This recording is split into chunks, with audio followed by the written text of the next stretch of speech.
Pernah nggak sih lu ngerasa hidup ini penuh kekacauan, kayak semuanya serba nggak pasti dan selalu aja nggak sesuai sama apa yang lu mau? Lu bangun pagi, buka media sosial, dan ada berita buruk. Dari mulai ekonomi nggak stabil, gas 3 kilo tiba-tiba langka, dunia makin aneh, dan bikin lu jadi makin cemas.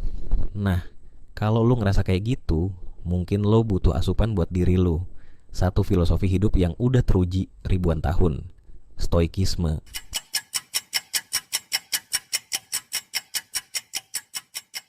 Tapi kali ini, kita nggak cuma bakal bahas dasar-dasarnya karena udah kita bahas di video pertama. Kita akan menyelami stoikisme lebih dalam, menggali prinsip-prinsip yang bisa benar-benar mengubah cara kita menjalani hidup dan bikin kita yakin bahwa gue bisa kok bikin hidup gue menjadi lebih baik.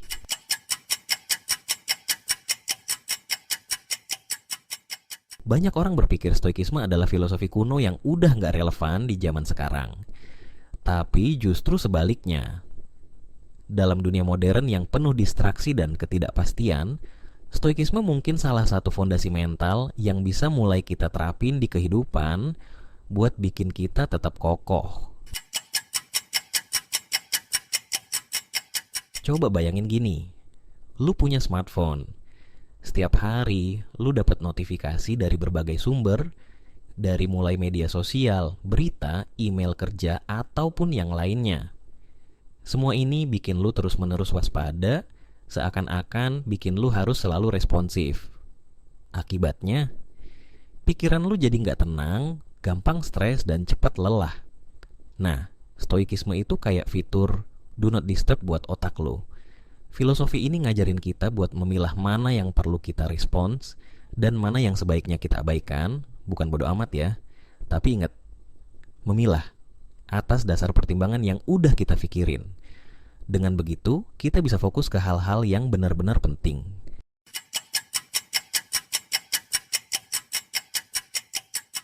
Marcus Aurelius, salah satu kaisar Romawi yang juga seorang stoik, pernah bilang, kebahagiaan hidupmu tergantung pada kualitas pikiranmu.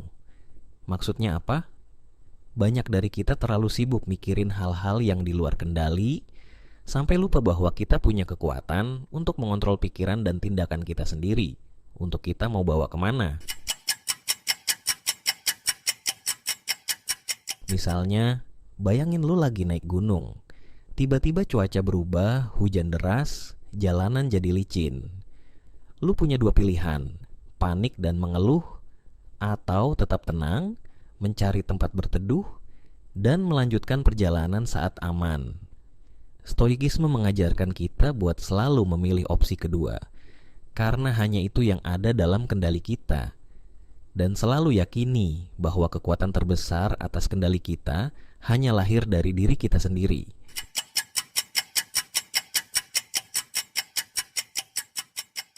Tapi lebih dari itu, stoikisme mengajarkan kita untuk memahami bahwa banyak hal dalam hidup ini bersifat netral. Bukan kejadian yang bikin kita bahagia atau sengsara, tapi cara kita memandangnya. Lu gagal dalam bisnis, itu cuma kejadian. Bisa jadi pelajaran, bisa juga jadi beban. Pilihan ada di tangan lu.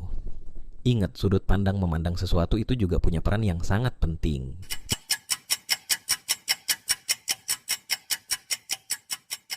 Nah, sekarang gimana cara melatih diri biar lebih stoik? Ada beberapa teknik yang lebih mendalam. Yang pertama, dichotomy of control. Apa artinya? Bedakan mana yang bisa lu kendalikan dan mana yang enggak. Dan fokus ke hal-hal yang bisa lu ubah. Yang kedua, premeditatio malorum. Artinya, bayangkan hal terburuk yang bisa terjadi. Bukan buat pesimis ingat, tapi buat persiapan mental. Yang ketiga, memento mori. Ingat bahwa suatu hari kita semua bakal mati. Di poin ini nggak ada yang kontra kan, karena tujuannya apa? Buat bikin kita lebih menghargai hidup. Terus yang keempat itu view from above. Lihat masalah dari perspektif lebih luas. Apa yang lu hadapi sekarang mungkin kecil dibandingkan dengan keseluruhan hidup lu. Yang kelima, negative visualization. Latih diri buat bersyukur dengan membayangkan kehilangan sesuatu yang kita miliki sekarang. Dan yang terakhir, voluntary discomfort. Biasakan diri dengan ketidaknyamanan, seperti tidur di lantai atau puasa. Tujuannya apa? Untuk melatih diri menghadapi kesulitan.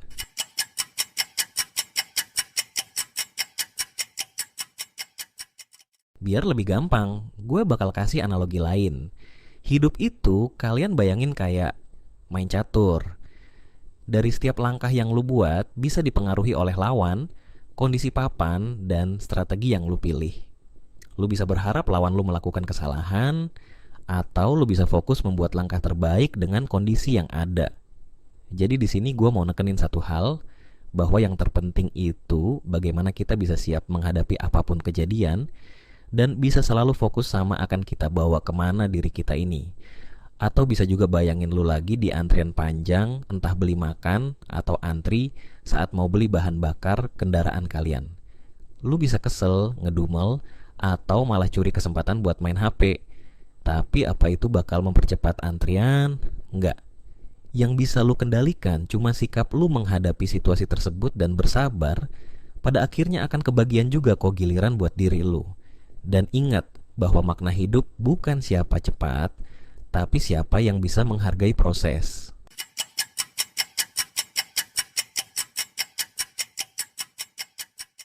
Stoikisme bukan cuma filosofi buat orang-orang kuno, tapi ini justru makin relevan dan bisa banget kita terapin di dunia sekarang.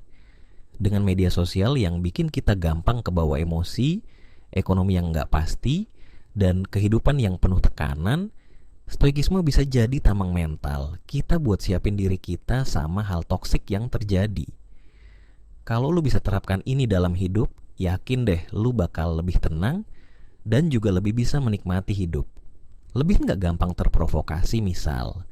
Dan yang paling penting, tujuan orang hidup yang sebenarnya apa sih? Ya lu bakal lebih bahagia. Jadi kapanpun lu ngerasa dunia ini terlalu kacau, ingat, lu gak bisa kendalikan dunia sepenuhnya dan lu gak sendiri kok. Tapi yang paling bisa lu selalu lakuin, yaitu kendalikan diri lu sendiri ke arah pikiran yang lebih positif. Oke, gue tantang lu buat mulai menerapkan stoikisme dalam hidup. Coba minggu ini, setiap ada hal yang bikin lu stres, tanyakan ke diri sendiri. Apakah gue bisa kendalikan ini? Kalau jawabannya enggak, biarkan saja. Fokus ke apa yang bisa lu ubah. Kalau lu suka konten kayak gini, jangan lupa like, subscribe, dan share ke teman-teman lu yang butuh ketenangan dalam hidupnya. Sampai jumpa di video berikutnya.